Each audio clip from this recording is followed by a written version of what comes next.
거장 여행을 만나다. 클래식 클라우드 김태현의 책보다 여행. 최민석 작가님이 피츠제럴드를 단 한 번 만날 수 있는 타임머신을 타게 된다면 피츠제럴드 인생 중에 어느 시기로 가시고 싶습니까? 라고 질문을 했습니다. 아니, 질문이 너무 어려운 것 같아요. 딱 한 번이면 사실 후보가 몇 개 있습니다. 하나는 그 해밍웨이와 피츠제럴드가 설전을 자주 벌여요. 파리에 있는 카페에서 거기 잠깐 끼어서 중재를 하거나 아니면 나도 안 돼요, 안 돼요. 난 이 말이 올 때, 이 말이 원래 이렇게 좀 참견해보고 싶기도 하고. 제가 보기엔 거기 끼시면 그 두 분 EBS 출연합니다. 안녕하세요. 아르테 출판사와 함께하는 책보다 여행의 김태훈입니다. 반갑습니다.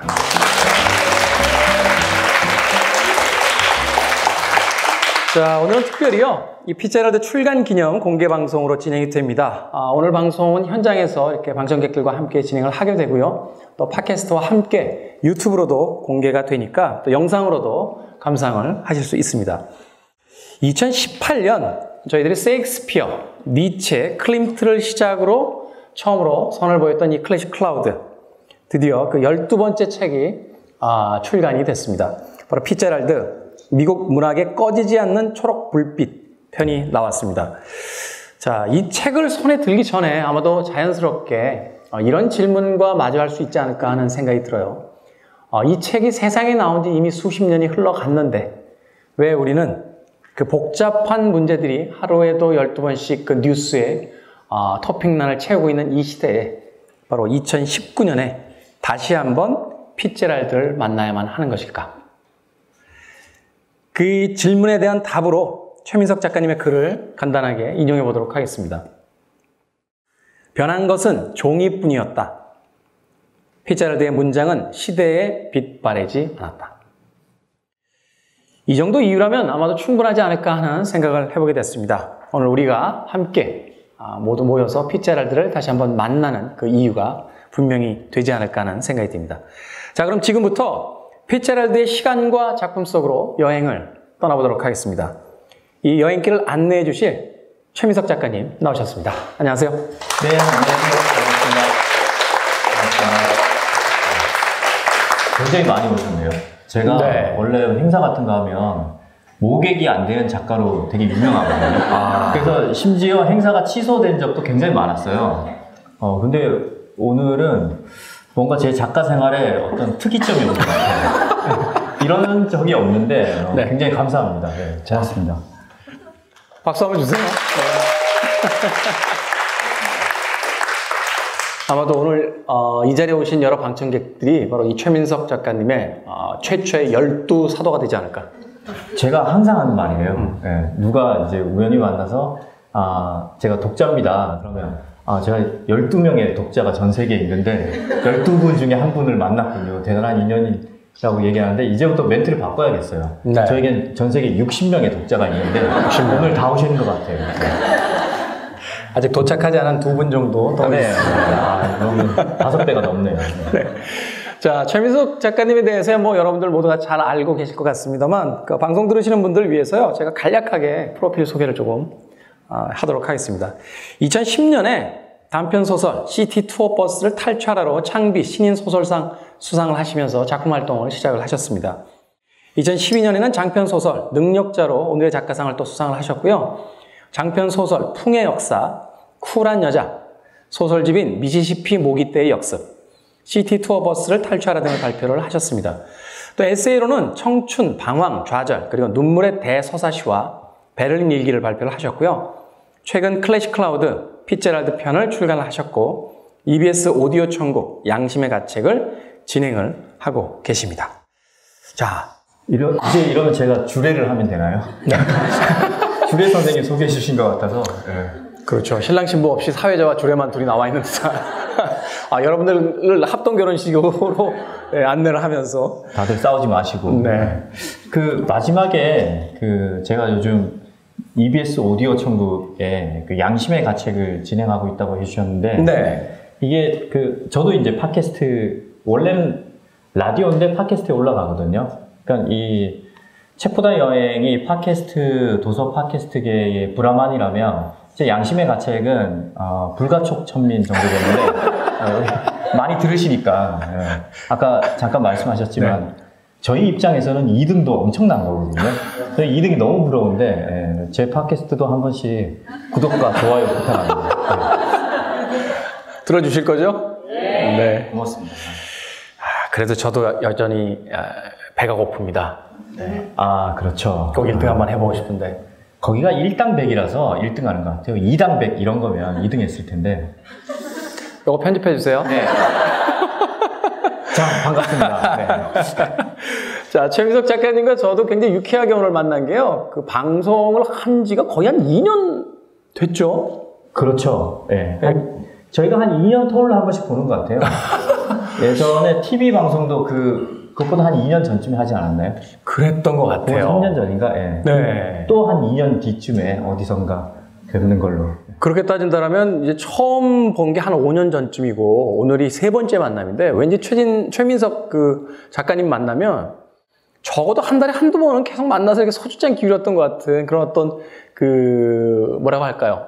굉장히 친근한 그런 이미지를 저에게 풍기고 계셔서 아까도 대기실에 있는데 2년 만에 뵙는데 너무 거침없이 들어오셔서 잘 지내시죠? 하고 들어오시는데 제가 깜짝 놀랐습니다. 그런 친화력은 어디서 나오시는 겁니까? 참고로 제가 요즘 술을 잘 안 마시는데 근데 제가 제일 처음에 사석에서 뵌 게 술자리에서 뵀었거든요. 제가 술 아주 많이 먹던 시절인가요? 제가 어느 출판사에 권여선 작가인가 천명관 작가인가 신작을 내서 뒤풀이에 와서 좀 마셔라. 그래서 갔는데 계시더라고요. 그때 처음 뵀었어요. 그 다음에 얘기를 하니까 기억을 못 하시더라고요. 그날 네, 그날 많이 드셔서. 네. 자, 뒤에 사진 깜짝 놀랐네요. 아니 부담스럽네요. 이때는 살이 좀 찌셨던 것 같은데. 아니요, 이게 2주 전입니다. 2주 전에 제가 여기 국기 11에서 하는 또 사실 정확히 얘기하자면 여기가 또 2등 자리를 번갈아 가면서 하고 있거든요. 네. 책 이게 뭐라고, 요조 장강명의 책 이게 뭐라고 거기에 나갔을 때예요. 그렇군요. 그럼 이거 유튜브로 찍으면 저것도 계속 걸리는 건가요? 부끄럽네 참. 그 부분은 저희가 어떻게 편집이 안 되기 때문에 감수를 하셔야 될 것 같습니다.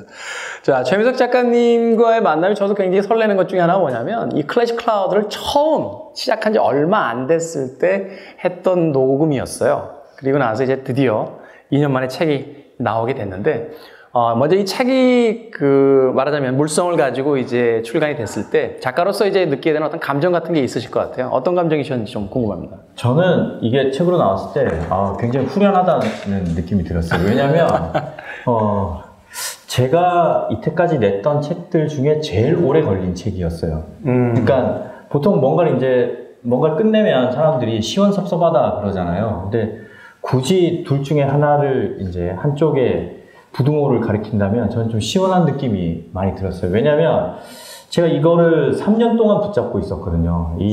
소설가인데 이걸 3년 동안 붙잡고 있느라 그동안 장편 소설을 못 썼어요. 네. 그래서 이거를 이제 끝내고 이게 책이 나왔기 때문에 이제는 마침내 소설을 쓸 시간이 됐기 때문에 제 입장에서는 큰 숙제를 한 듯한 기쁨이 느껴졌어요. 그래도 시원하다라는 생각과 함께 책이 나왔을 때 어떤 뿌듯함도 분명히 있으셨을 것 같아요. 저희가 섭섭함은 한 2%? 시원한 98%.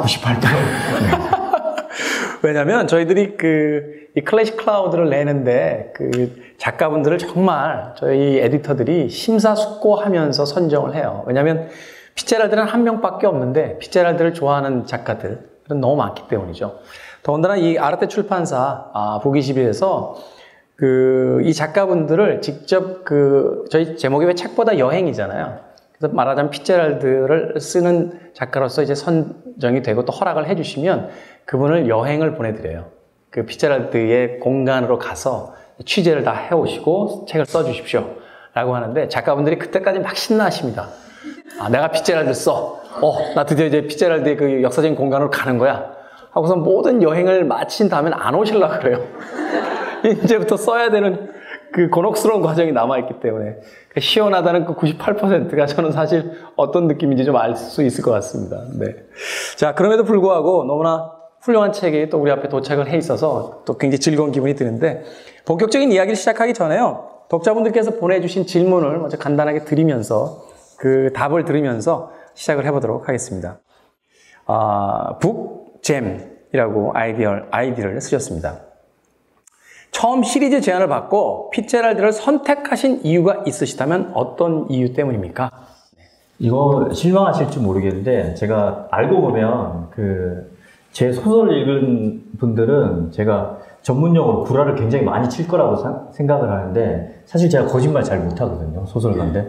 그래서 솔직하게 말씀을 드리자면, 다른 책의 작가는 선정이 굉장히 엄격한 그 백인의 심사위원회를 거쳐서 선정이 되는 걸로 알고 있는데, 저는 어떻게 선정이 됐냐면, 제가 서문에도 약간 써놓기도 했지만, 이 책을 쓸 당시에 제가 일이 없었어요. 그래서 이제 놀고 있었는데, 어쩌다가 이제 결혼식에 갔는데, 여기 북21의 본부장님을 제 옆자리에서 식사를 하고 계시더라고요. 그래서 저 혼자 가서 밥 먹을 사람이 없어서 오랜만에 만나서, 예전에 제 소설을 한번 편집한 적이 계시거든요.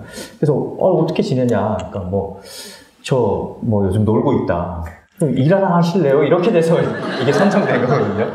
그래서 이제 여기에 그 전에 이제 예전에 저한테 이제 청탁이 와서 좀 지지부진하다가 다시 이제 제 청탁을 받아서 일을 하게 됐고, 그러면서 이제 결국은 어떤 작가를 골라야 되느냐, 이게 이제 정말 중요한 문제인데, 사실 저는 또 실망하실지 모르겠지만 스페인 문학에 좀 관심이 있었어요. 그래서 스페인어로 쓰여진 문학, 그래서 제일 처음에 저는 이제 가브리엘 가르시아 마르케스를 하고 싶다. 근데 가브리엘 가르시아 마르케스는 다른 분한테 벌써 이제 테이큰이 됐더라고요. 그럼 세르반테스 돈키호테였어요. 그 테이큰이 됐더라고요. 그래서 왜 이 얘기를 하다가, 그런데 우리도 고민이 있는데, 미국 작가 책을 하겠다고 한 작가가 아무도 없다는 거예요. 그러면서 저한테 이제 피츠제럴드도 지금 하겠다는 사람이 없고, 마크 트웨인도 없다.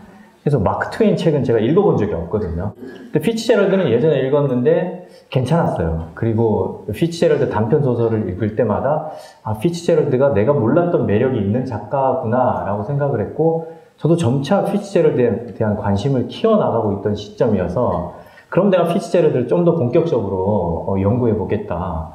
그러고 난 다음에 이제 피츠제럴드를 보니까 제 인생과 겹치는 부분이 좀 있더라고요. 왜냐하면 그때 전 약간 슬럼프였는데, 피츠제럴드의 인생 후반부를 보니까 우리가 알던 피츠제럴드와 다르게 굉장히 좀 깊은 슬럼프에 빠져서 비참한 나날들을 보내서 깊이 몰입하게 되면서, 그럼 제가 피츠제럴드 하겠습니다.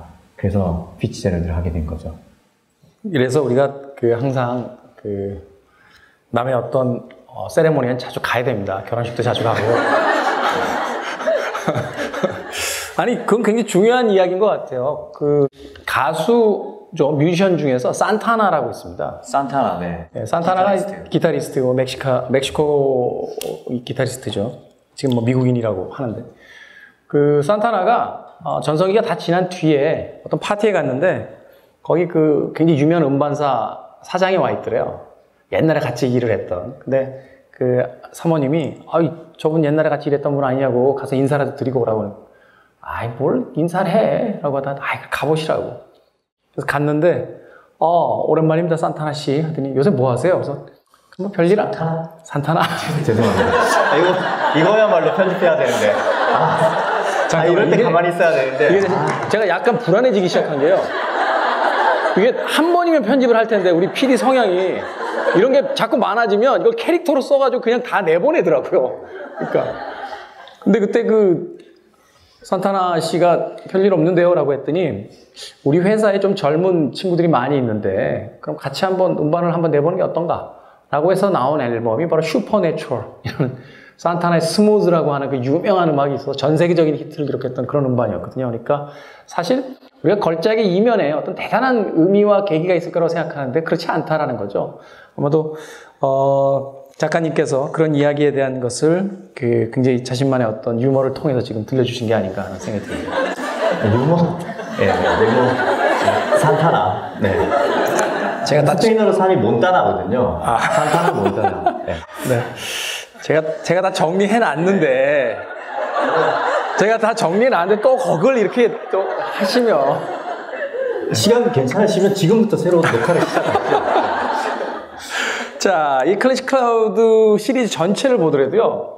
오늘 대기실에서 저희들끼리 얘기했었습니다만 가장 심플하지만 가장 인상적인 책의 표지다라는 이야기를 했습니다. 어떠셨어요? 처음 책 이 표지를 딱 보셨을 때? 저는 이제 시안을 두 가지를 받았어요. 하나는 굉장히 화려한 시안이었고, 하나는 이제 지금 여러분들이 보시는 이건데, 저는 개인적으로 좀 심플한 걸 좋아해요. 굳이, 그러니까, 다른 하나는 받았을 때, 굳이 뭐랄까, 패션 브랜드로 비유하자면, 미소니 디자인 같은 눈이 굉장히 현란한 거였는데 색깔이 많고 네. 비비안 웨스트우드 같은 네. 이거는 약간 굳이 따지자면 더닐 같은 단색의 디자인인데 저는 이렇게 심플한 거 좋아하거든요. 네. 지금도 보시면 제 옷에 무늬가 없어요. 그러네요. 그렇죠. 없어요. 저는 갑자기 무늬 있는 옷을 입은 저는 전화가처럼 느껴지네요. 아니. 취향의 차이인데 저는 브랜드가 찍힌 옷도 안 좋아하거든요. 네. 굉장히 이제 심플한 걸 좋아하는데 그래서 저는 당연히 이제 제 취향에는 이게 맞아서 많은 분들이 이걸 좋아하실 거라고 생각을 했어요. 그래서 클래식 클라우드 측에서 이제 독자들의 반응을 보기 위해서 온라인 서베이를 하더라고요. 그래서 1번이 이제 화려한 디자인이었고 2번이 이제 현재 지금 보시는 건데 여러분들은 어떤 게 좋습니까? 그래서 밑에 이제 네티즌들이 댓글을 달았는데 압도적으로 화려한 게 압도적으로 열렬한 지지를 받고 있더라고요. 그래서 제가 큰 자괴감을 느꼈어요. 이래서 내가 이때까지 안 팔렸구나. 이래서 내가 이때까지 행사를 하면 2명, 3명. 작가님 죄송한데 행사 이번에 모객이 안 돼서 취소해야겠는데 이런 전화가 받았구나. 그래서 저는 이제 저한테 여쭤보길래 저는 개인적으로 2번 시안이 좋습니다. 근데 알아서 하시라고 했어요. 내부 의견을 이제 거치면서 2번으로 확정이 됐더라고요. 그래서 저는 사실 좀 불안했어요. 왜냐면 저는 좋아하는데 제 취향이 세상과 좀 닿은 부분이 별로 없어서 교집합이 별로 없어서 어떨지 모르겠는데 지금까지 반응은 또 막상 책이 나오니까 다들 괜찮다고 하셔서 조마조마하지만 반가운 마음으로 지내고 있습니다. 네. 사실은 설문조사에 대한 신뢰도 낮다라는 게 최근에 어떤 연구조사 같은 것들이 있거든요. 그러니까 있습니까? 네, 대학이죠? 코넬 쪽이 아닐까 하는 생각이 드는데요.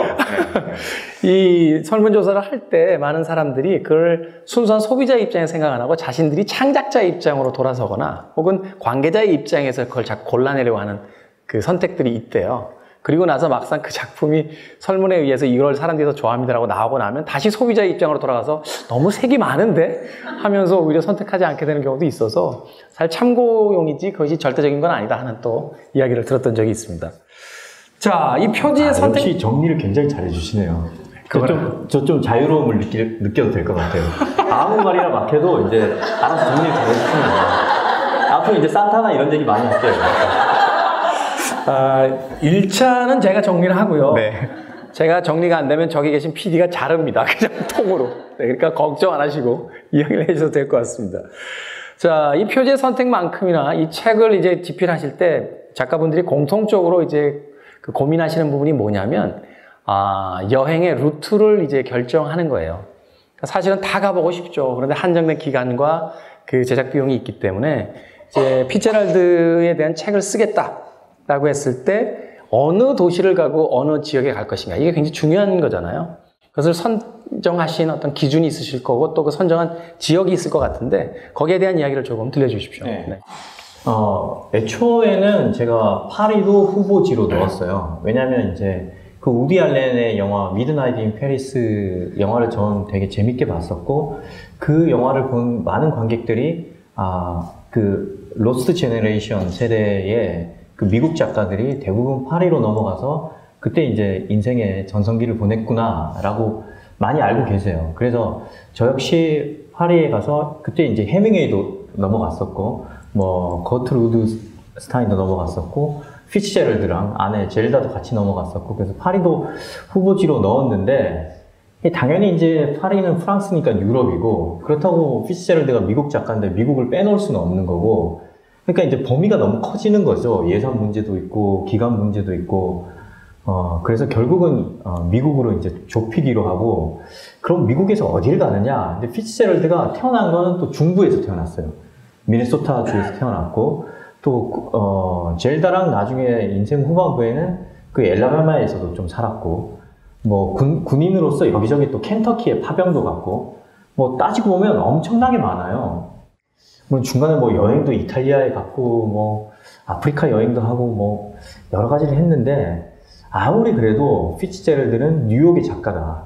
뉴욕을 대표하는 작가다. 그러니까 현재 뉴욕을 대표하는 작가가 폴 오스터라면 과거의 뉴욕을 대표하는 작가는 피츠제럴드였거든요. 그래서 뉴욕은 반드시 가야 된다. 빼놓을 수 없다. 그리고 피츠제럴드에게 제가 관심을 가졌을 때는 피츠제럴드가 인생 후반기에 추락했다는 걸 알았을 때 제가 관심을 가졌거든요. 이제는 많은 분들이 아시겠지만 말년에 쓰고 싶지 않은 시나리오를 오로지 돈 때문에 썼어요. 바람과 함께 사라지다 각색 작업을 하고 크레딧에 자기 이름도 못 올렸다고요. 그래서 이제 헐리우드를 가보고 싶었죠. 그러면 이제 뉴욕이 결정됐고 LA가 결정된 거잖아요.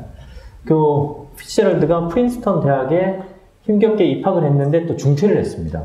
거기서 뭔가 많은 스토리가 있지 않을까 싶어서 이제 프린스턴을 또 행선지로 잡았죠. 그 다음 한 군데쯤을 더 가야 되는데 어디를 갈까 그러다가 그 피츠제럴드의 아내인 젤다 피츠제럴드가 조현병 환자로서 정신병원에 수감이 됐다가 마지막에 그 조현병 환자인 채로 세상을 떠나고 말거든요. 그때 당시에 이제 입원을 했던 병원이 미국에서 이제 의대로 제일 유명한 대학이 존스 홉킨스 대학입니다.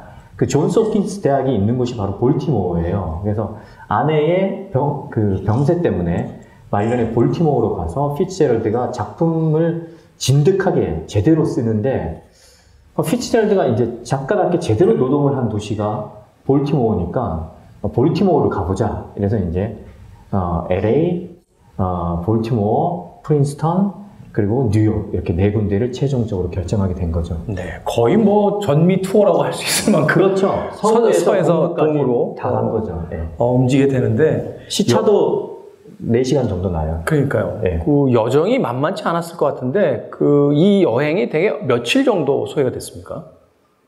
최종적으로는 3주 조금 더 걸렸고요. 네. 근데 1주는 제가 저는 이제 알아요. 어디 가서 바로 취재를 할 수 없다는 거를. 왜냐하면 시차 적응하는데 한 일주일 정도 걸리거든요. 그래서 일단은 여행을 서부에서 시작을 해야 되니까 서부에서 일주일 정도 시차 적응을 하면서 정비를 했고, 거기서 이제 뭐 차도 빌리고 여러 가지 이제 좀 준비를 하고, 그 뒤부터 2주 동안 본격적인 취재를 한 거죠. 2주 동안은 굉장히 바쁘게 했죠. 차를 타고 그럼 뉴욕까지 가신 거예요? 거긴 또 차도 타고 비행기도 타고 뭐 기차도 타고 다 했는데 취재는 차를 타고 했죠. 네. 그리고 서부에서 동부는 당연히 비행기를 타고 가야죠. 네. 도시간 이동은 프린스턴 대학이 뉴저지에 있어요. 뉴저지에서 뉴욕 가는 것 빼고는 도시간 이동은 다 비행기로 한 거죠. 시간을 아껴야 되니까. 저는 왠지 이 작가님의 어떤 이미지를 생각했을 때 오픈카를 타고 서쪽에서 동쪽으로 또 그 옛날 그 유명한 66번 도로를 따라가며 미국의 오픈카 타면 이마 다 탑니다. 미국 햇살이 엄청나게 뜨거워요. 보기에만 멋있지. 저도 옛날에 그래서 오픈카 빌려서 뭐 하와이에서도 달려보고 했는데 여기가 진짜 까맣게 탑니다. 나중에는 따가워요. 가려워요. 그래서 오픈카는 그냥 보기에만 좋은 걸로. 네. 그러니까요. 저도 오픈카에 로망이 있다가 예전에 쿠바에 가서 타고서는 15분 만에 익사했어. 해가 완전 익었죠. 그거 저거 아닌가요? KBS 프로그램 아닌가요? 네. 제가 본 것 같아요. 자, 이렇게 전 미국을 아우르면서 현재 남아있는 그 많은 문학들 중에 미국을 대표하는 그 대표적인 작가가 된 피츠제럴드의 생애를 쫓기 시작하셨는데, 이 책의 구성으로 들어가면 아주 흥미롭습니다. 저는 이 책을 잡고서 첫 장을 넘기고 나서 제일 재밌었던 건 뭐냐면, 마치 벤자민 버튼의 시간은 거꾸로 간다처럼 비극적인 그의 죽음으로부터 이야기가 출발합니다. 저는 사실 그래서 깜짝 놀랐고, 오히려 한편으로 이 책에 더 순식간에 훅 빠져들었던 계기가 된 것이 아닌가 하는 생각이 드는데 불과 44살의 나이에 상을 마감을 했어요. 물론 이제 그 많은 독자층들이 있고 또 청취자들이 있기 때문에 느낌이 각기 다를 것 같아요. 근데 그 나이를 이미 지나버린 제 입장에서 그 위대한 피츠제럴드가 불과 44세, 심지어는 살아있는 나보다도 적은 나이에 라는 생각이 들면서 이 작가에 대한 어떤 호기심이 더 이렇게 일어나는 그런 느낌을 받았거든요. 이런 구성을 하신 특별한 이유가 있으실 것 같아요. 연대기 순이 아닌 네. 그 역순으로서 이제 이야기를 쫓아가신 이야기. 일단 이유가. 가장 큰 이유는 피츠제럴드 이 책이 쓸쓸하게 초라하게 끝나는 것을 원치 않았어요. 왜냐하면 제가 생각하는 피츠제럴드는 미국 전성기인 재즈 시대를 가장 대표하는 화려함의 상징 같은 작가인데 1920년대 그렇죠. 그러니까 1차 세계대전 이후에 또 그 미국을 이야기하는 항상 거죠. 전쟁을 통해서 강대국으로 거듭났는데 그 첫 번째 도화선이 바로 1차 대전이었죠. 1차 대전에 막바지에 참전을 하면서 뭐 영국이나 프랑스나 뭐 이런 나라들의 차관을 빌려주고 뭐 무기를 수출하고 그다음 이제 공산품도 수출하고 그러면서 막대한 돈을 거둬들이고 막상 이제 전쟁에 참전했던 영국, 프랑스는 이제 거의 폐허가 돼버려서 독일도 마찬가지고 유럽은 열세가 되고 미국이 전 세계 신흥 강대국으로 떠오른 거죠. 그래서 전 세계의 모든 돈이 미국으로 몰립니다. 그게 바로 이제 1920년대가 되는 거죠. 그때 이제 미국이 경제적으로 급성장을 하면서 남부에 있던 재즈 뮤지션들이 동부로 올라와요. 동부로, 북부로 올라와서 이제 정치적으로는 이제 술을, 그때 이제 청교도들이 정권을 잡았기 때문에 술은 제약이다. 그래서 금주법의 시대에 접어들게 되죠. 그러면 딱 정리를 하자면 이렇게 되는 거예요.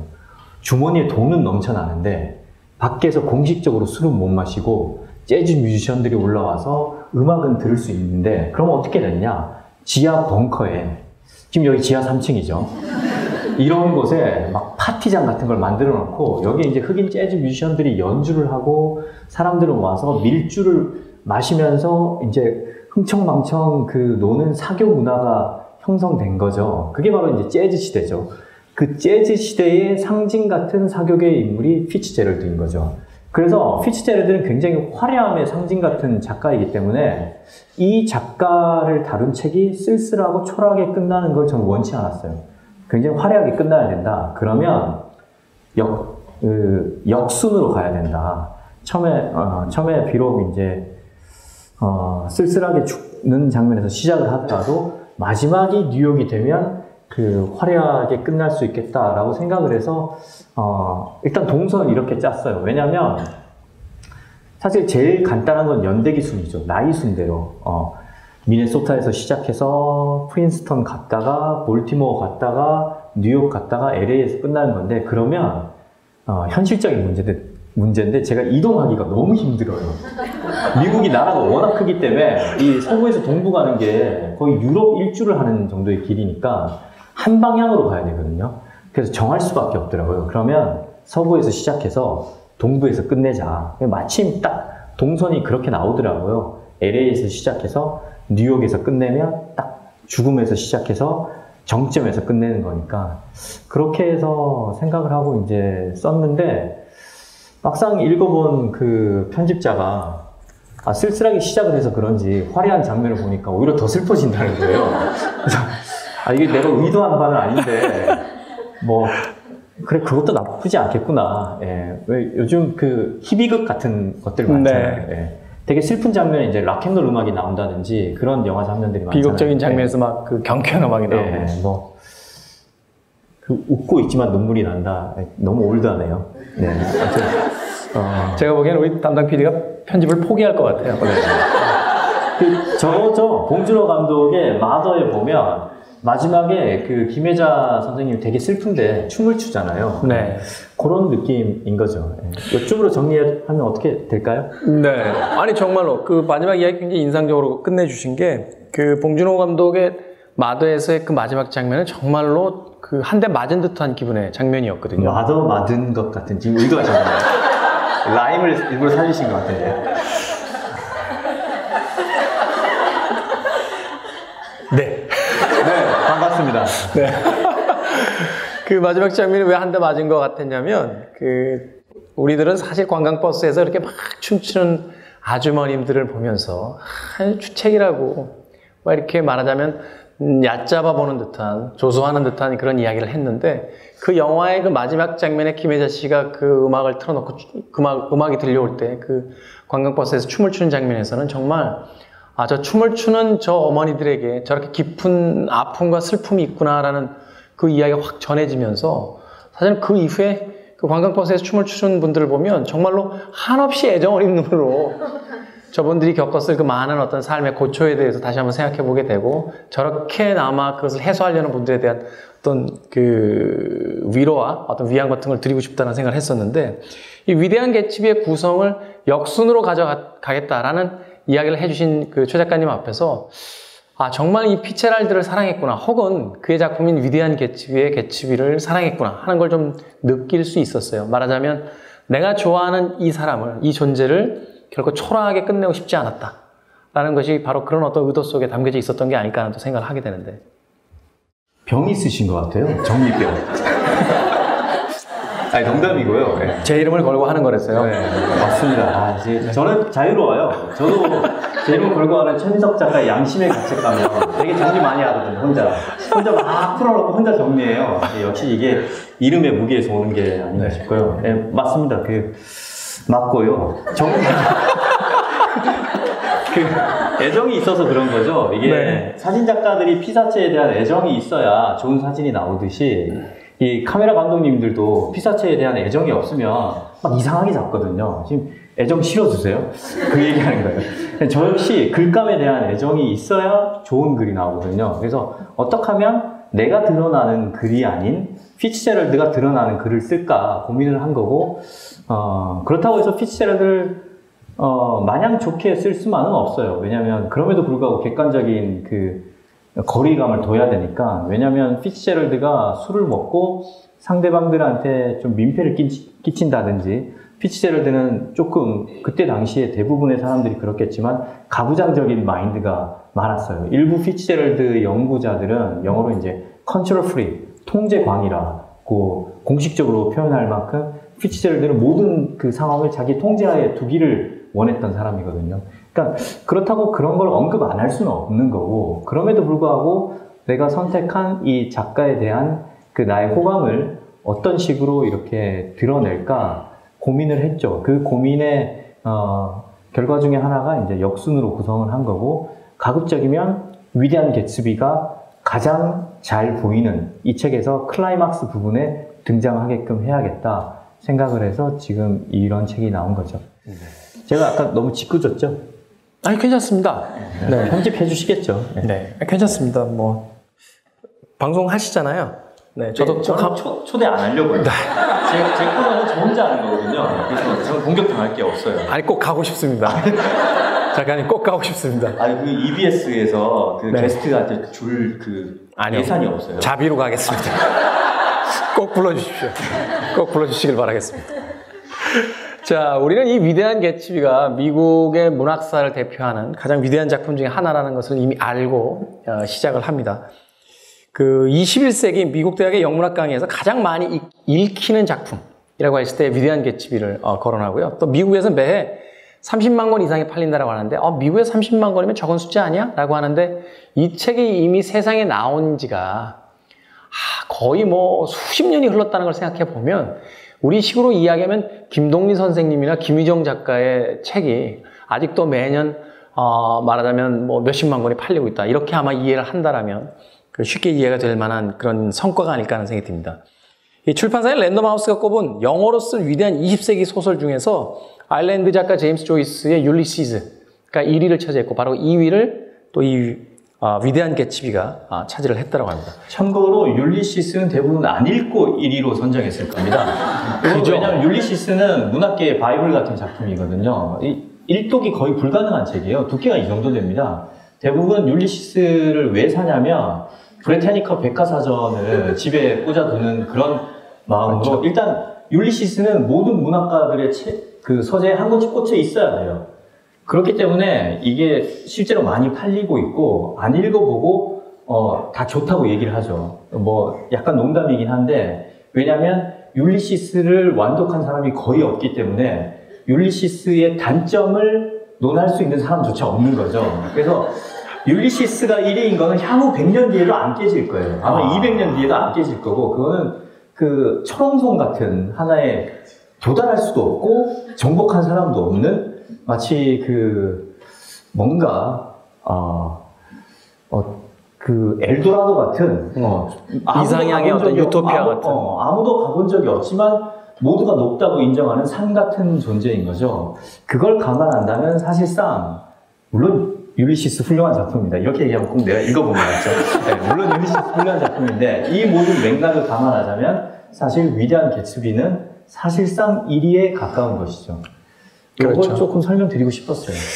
네, 위대한 개츠비에 대한 이야기보다는 율리시스에 대한 이야기를 더 많이 해주셨습니다. 그래서 제임스 조이스 굉장히 좋아합니다. 그래서 제가 제임스 조이스 투어를 개인적으로 한 적이 있어요. 아, 그러세요? 아일랜드 더블린에 가서. 물론 가보니까 이제 기네스 투어로 바뀌었지만 출발할 때는 제임스 조이스 투어였습니다. 네.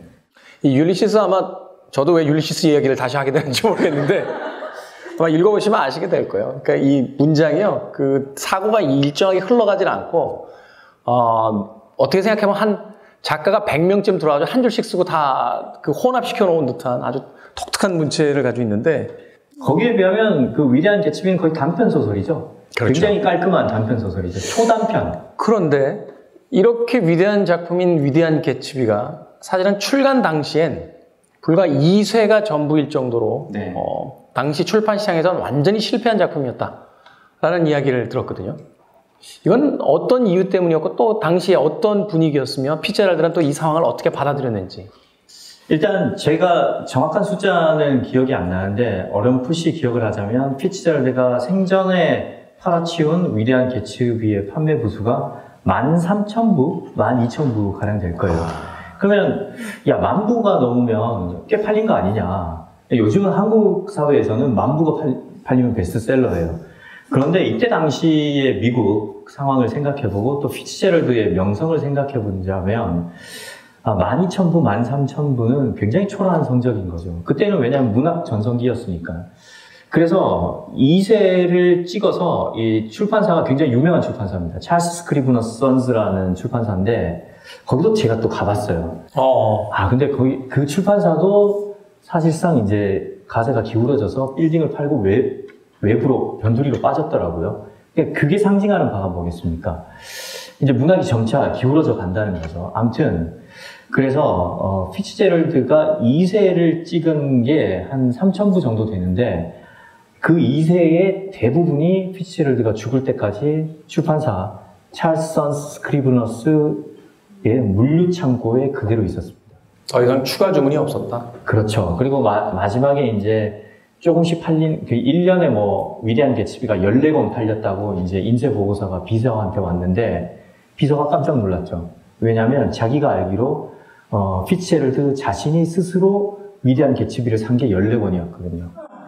그러니까 말년에 위대한 개츠비를 사는 사람은 작가 자기 자신밖에 없었던 거예요. 그리고 또 피츠제럴드가 그 책을 사려고 서점에 나타났을 때 서점 주인들이 깜짝 놀랐습니다. 그 왕년에 유명했던 피츠제럴드, 재즈 시대의 상징이었던 피츠제럴드가 자기 서점을 찾아줬다는 영광 때문에 놀란 게 아니라 죽은 사람이 나타났으니까. 그러니까 피츠제럴드는 살아 있었는데 그때 당시에 사람들은 이미 다 피츠제럴드는 한물 간 게 아니라 정말 물리적으로 죽어버린 줄 알았던 거예요. 활동이 아예 없으니까. 그만큼 피츠제럴드의 말년은 처참하게 잊혀졌죠. 살아 있어도 죽은 존재가 이미 되어 있었던 거죠. 말하자면 지금 현재 우리에게 가장 위대한 작품이라고 하는 그 위대한 개츠비가 당시에는 완전히 실패한 작품이었고, 심지어는 그 실패가 피츠제럴드의 어떤 죽음을 더 앞당기게 만드는 촉매제의 역할을 했던 개인사에 있어서는 비극적인 작품이었다라고 이해를 할 수도 있겠네요. 그럴 수도 있죠. 직접적이라고 말할 수는 없지만, 왜냐하면 거기엔 중요한 연결고리인 술이 등장을 하는데, 네. 피츠제럴드는 직접적인 사인은 심장마비였지만 사실 술을 많이 마시지 않았으면 심장병을 겪지 않았어요. 왜냐하면 의사가 경고를 했습니다. 피츠제럴드가 프린스턴 재학 시절부터 엄청난 알코올 중독자였어요. 그래서 평생 술을 많이 마시다 보니까 마지막에 이제 LA에서 주치의가 당신 술을 끊어라. 당신이 술을 안 끊으면 1년 안에 죽을 것이다 라고 말을 했는데 그게 결국은 이제 예언이 돼버렸죠. 그래서 술을 너무 많이 마셨는데 왜 이게 그 위대한 개츠비의 실패와 연관성이 있냐면 피츠제럴드는 맨정신에 쓰는 글은 시시하다고 생각을 했어요. 진정한 그 창의성은 내가 멀쩡한 정신일 때 생각해낼 수 없는 뭔가 내면의 심연의 세계에서 나도 모르게 무의식 중에 나오는 건데 그건 언제 나오느냐? 술에 취했을 때, 알코올의 힘을 빌렸을 때 써낼 수 있는 거라고 생각했죠. 그래서 이제 작품이 안 풀릴 때마다, 작품이 시장에서 실패할 때마다 더욱더 술에 의존을 하게 됐고 사실상 생각만 그런 거지 그렇게 술에 의존하면 작품이 더 안 나와요. 그래서 이제 결국은 자기 수명을 스스로 단축하는 결과를 빚어낸 거죠. 네. 이 위대한 작가의 말로가 사실은 그리 해피엔딩이 아니었다는 것을 알게 됐을 때 그의 작품에 대해서 우리가 그 쳐다보게 되는 시각이라든지 혹은 그 단어들의 의미에 대해서 다시 한번 그 깊게 생각을 하게 됩니다. 그런데 그의 어떤 이 비극적인 말로가 결국은 그 술에 의해서 이루어졌지만 그 단순하게 작품이 실패했기 때문에 술에 의존했다라는 것은 너무 단편적인 이해인 것 같고 그를 둘러싸고 그렇게 말씀을 드렸는데 네. 단편적이라고 하시니 좀 드디어 이제 카운터 어택이 날라오는 것 같네. 지금 소심하게 복수하신 거 아니에요? 꼭 EBS에 출연하고 싶습니다.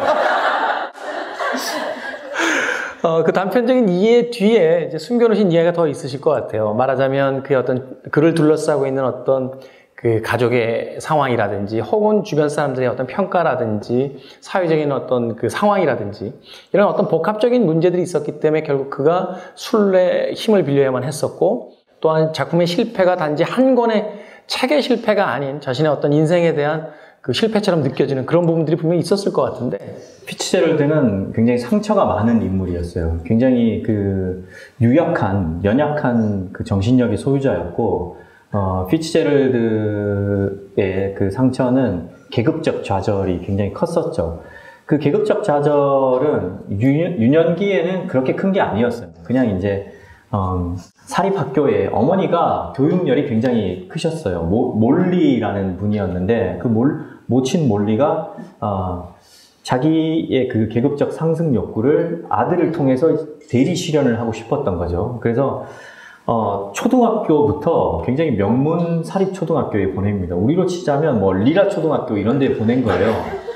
가니까 친구들이 다 너무 부잣집 애들이고 너무 잘 입고 다니고 자기랑 환경이 너무 다른 거죠.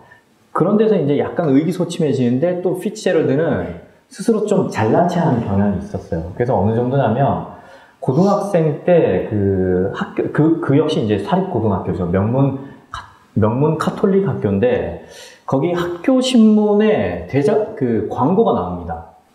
스카티는 이제 스콧 피츠제럴드의 그 별칭이죠. 스카티를 독살할 독약을 먹일 수 있다면 우리가 상금을 주겠다.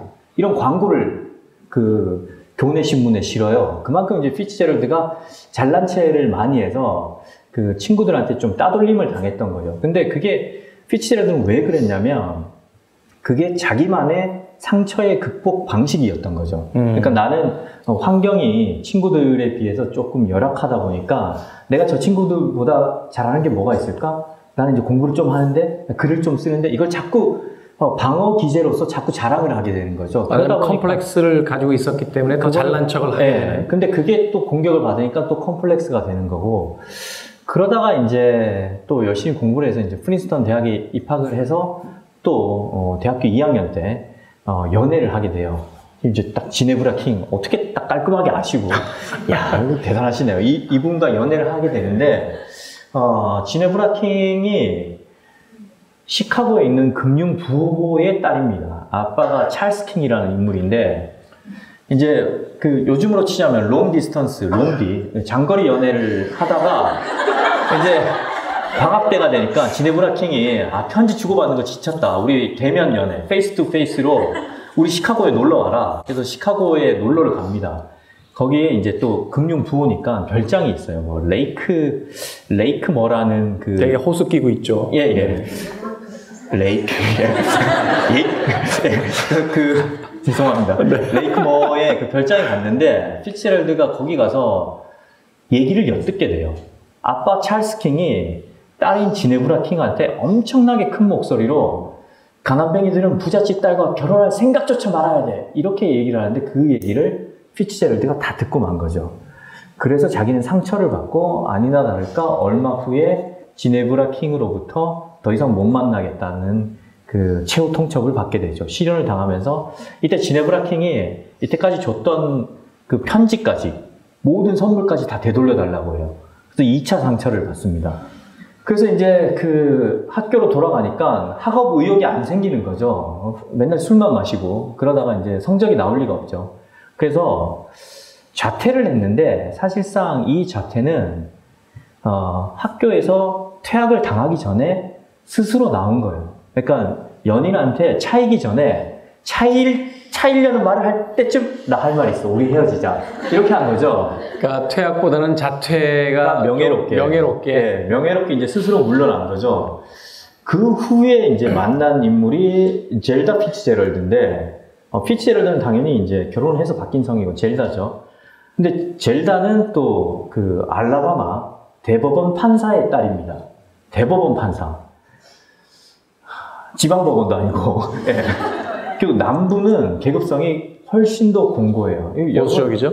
여러분 다 아시겠지만 남북 전쟁을 할 때 남부는 노예제를 찬성을 하고 그 목화 농장을 가지고 있고 남북 전쟁 후에도 흑인 노예들이 거기서 일을 하고 그렇잖아요. 그래서 이 젤다의 집에서도 흑인 하녀와 하인들이 일을 했고 아버지는 대법원 판사고, 그러니까 이쪽 앞쪽은 그 자본가였다면 이쪽은 젤다 쪽은 자본과 그 보수적 어떤 그러니까 금전적 자본과 지적 자본과 사회적 지위와 모든 것을 가지고 있고 동시에 보수적인 보수적인 계급적 공고성이 더 확고한 것인 거죠. 게다가 또 지네브라 킹보다 젤다가 좀 더 어려요. 몇 살이나 어려요. 피츠제럴드가 느껴지시죠? 내가 기필코 지네브라 킹보다 나은 사람을 찾으리라고 한 거죠. 그런데 지금 보시면 느껴지려나 모르겠는데 사람들이 깜짝 놀랍니다. 젤다를 보고. 지네브라 킹이랑 너무 닮았다는 거죠. 그리고 지금 마지막에 있는 쉘러 그레이엄이 이제 젤다가 아까 조현병에 걸려서 이제 아무도 못 알아볼 상황에 처해서 결국은 피츠제럴드는 이혼을 안 하고 입원비만, 병원비만 되는 사실상 결혼 관계가 끝난 상황에서 만난 최후의 그 인생의 연인이 쉘러 그레이엄인데 사진으로 봐서는 잘 모르겠지만 이 사람을 실물로 만나보고 사람들이 또 깜짝 놀랍니다. 젤다와 닮았던 거예요. 그러니까 피츠제럴드는 평생 어떻게 보면 평생 지네브라 킹과 닮았던 여인을 만났던 거죠. 그건 달리 말하자면 그만큼 지네브라 킹에게 받았던 상처가 굉장히 컸다는 거죠. 우리가 흔히 이런 이야기를 하거든요. 그 도스토옙스키의 이야기 중에서 인간은 누구나 하나의 걸작을 쓸 수 있다. 자신의 이야기를 쓰면 되니까.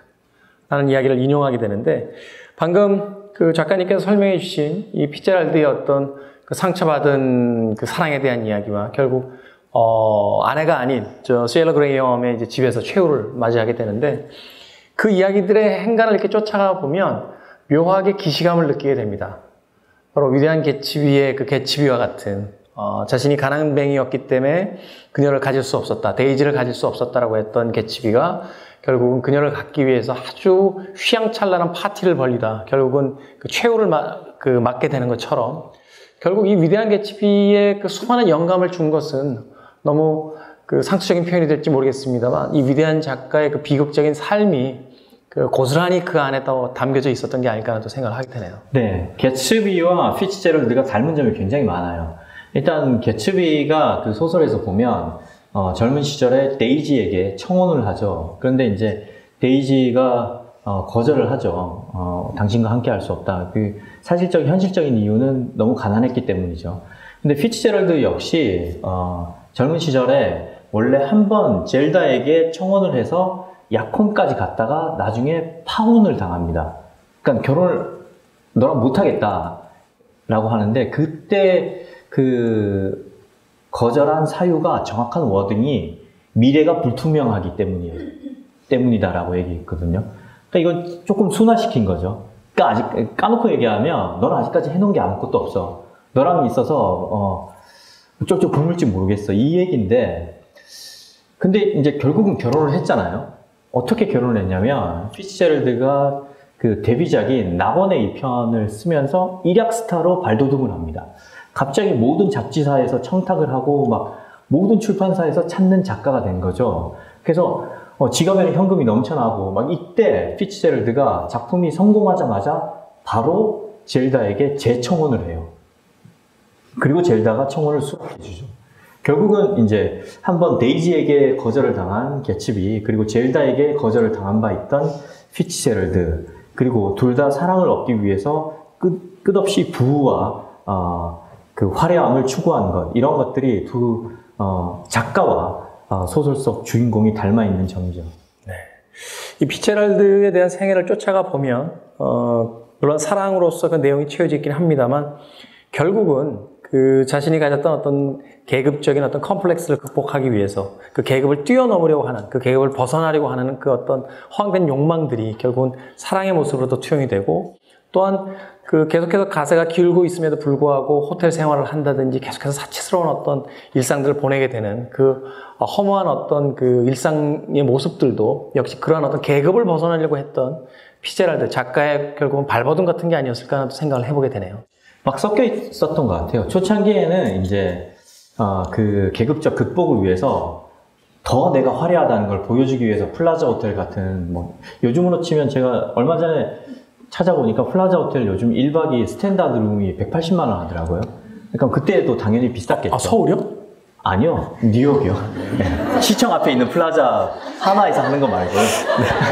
죄송해요. The Plaza, 뉴욕. 네. 죄송해요. 네, in front of Central Park. 네. 센트럴 파크가 바로 보이는 시청 광장에 보이는 플라자 호텔 말고. 네, 꼭 EBS 출연하고 싶습니다. 아무튼 그런데 그런 호텔에 장기 투숙을 했거든요. 이제 보여주고 싶었던 거죠. 그러다 보니까 초창기에는 그랬는데 그게 점차 자기의 생활이 된 것 같아요. 이제 생활화가 되니까 오히려 호텔에 있을 때 더 편했던 것 같아요. 그래서 피츠제럴드는 이사를 할 때도 뭐 미국에도 당연히 부동산이 있겠죠. 리얼 이스테이트가 있겠는데 거기 가서 집을 안 알아봅니다. 일단 호텔을 잡아요. 어느 도시에 가면 호텔을 잡아서 거기서 호텔에서 머무르면서 집을 알아봅니다. 그러니까 우리 같으면 어디 이사를 가려면, 지방에 가려면 이제 주말마다 한 번씩 가서 부동산 끼고 집 구경한 다음에 계약해서 이사 가잖아요. 피츠제럴드는 안 그래요. 계속 호텔을 전전하는데 마지막에 피츠제럴드가 말년에는 돈이 없었다고 했잖아요. 어떤 데를 가냐면 달러 호텔에 갑니다. 달러 호텔이 뭐냐면 천원백화점처럼 1달러에 잘 수 있는 호텔인 거예요. 물론 그때 1달러와 지금의 1달러는 시세가 다르지만 요즘으로 치자면 뭐 어떻게 해야 되나, 한 2만원 호텔? 뭐 이런 식인 거죠. 근데 피츠제럴드가 수중에 1달러도 없는데 1달러 호텔에 가요. 어떻게든 해결을 해보려고. 네, 그런 식으로 달러 호텔에 가면서까지도 피츠제럴드는 그 호텔 생활을 버리지 못하는 거죠. 그러니까 초창기에는 여유가 있었고 보여주기 위해서 과시적으로 했겠지만 나중에는 그게 어느 정도 자기 안에 내면화가 되어서 생활이 되어버려서 끊지 못한 게 아닌가, 저는 그렇게 이해를 했습니다. 네. 이토록 그 복잡하면서도 자신의 그 작품의 등장인물과 다면적으로 닮아 있는 작가가 있을까라는 생각을 해보면, 피츠제럴드가 창조해낸 그 가상의 세계 속에서의 그 많은 인물들이 결국은 그의 내면이기도 했고, 또 그가 사랑했던 연인이기도 했고, 또는 그가 되고자 했던 어떤 이상향의 모습일 수도 있었겠다라는 생각을 다시 한번 해보게 됩니다. 자, 피츠제럴드, 그가 창조해낸 많은 작품들에 대한 이야기는 아직 시작도 하지 못했는데, 이 피츠제럴드. 시작 못했나요? 아직 못했죠. 네, 아직 시작을 못했습니다. 피츠제럴드에 대한 그 작가에 대한 이야기만을 가지고도 벌써 1부의 시간이 거의 다 마무리가 돼가고 있는 것 같습니다. 마지막 질문을 드리고 이제 저희는 2부에 가서 그가 창조해낸 이제 작품으로 본격적으로 들어가서 그 작품에 대한 이야기와 또 그 작품의 이면에 있는 이야기까지 좀 나눠보는 시간을 가져보도록 하겠습니다. 마지막 질문은 글라트머그라는 아이디 쓰시는 분이 보내주신 질문이에요. 최민석 작가님이 피츠제럴드를 단 한 번 만날 수 있는 타임머신을 타게 된다면 피츠제럴드 인생 중에 어느 시기로 가시고 싶습니까? 라고 질문을 했습니다. 이 질문이 너무 어려운 것 같아요.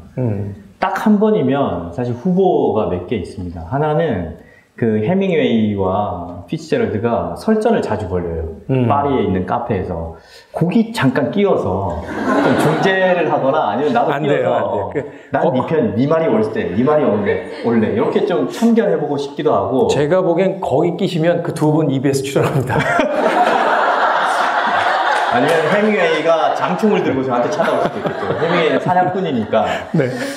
거기도 이제 좀 그 미드나잇 인 페리스를 봐서 그런지 한번 가보고 싶고, 또 다른 거는 피츠제럴드가 되게 여행을 좋아했거든요. 그래서 프랑스 리비에라만이라고 프랑스 남부에 되게 아름다운 휴양지가 있습니다. 거기에 머물면서 그게 모티프가 돼서 결국은 밤은 부드러워를 썼는데, 거기에 가서 좀 피츠제럴드를 만나보고 싶은데 결국은 딱 하나만 선택해야 되니까 제가 이 책에 썼어요. 피츠제럴드가 말년에 그란체 블리라는 되게 그 허름한 1층은 정육점이고 2층이 그 정육점에서 썰은 고기로 샌드위치를 만들어주는 그 식당이 있어요. 우리로 치면 우리는 정육 식당이 있잖아요. 근데 그쪽은 정육 샌드위치 가게가 있어요.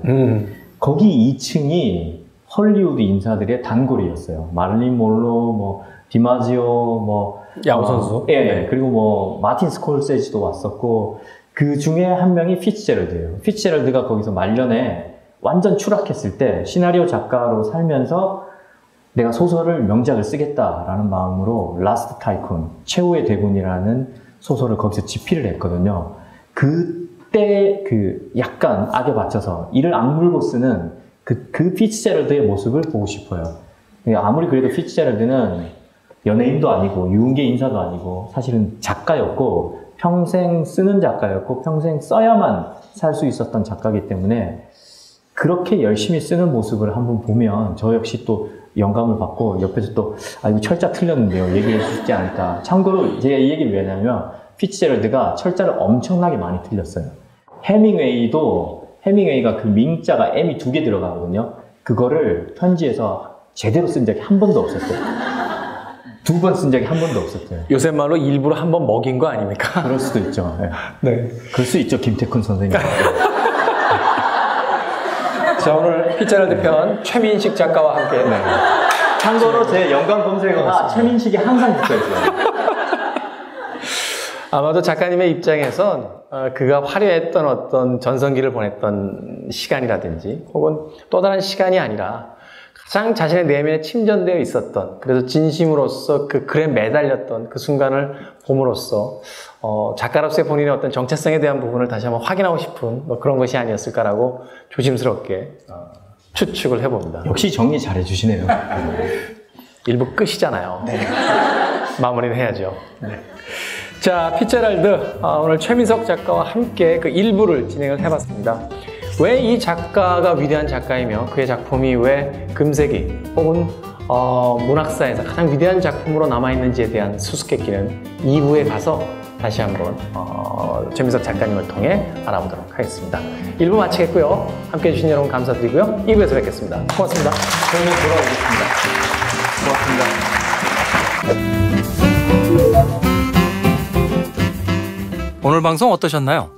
재밌게 들으셨다면 구독하기, 혼자 듣기 아까우시면 공유하기로 마음을 표현해주세요.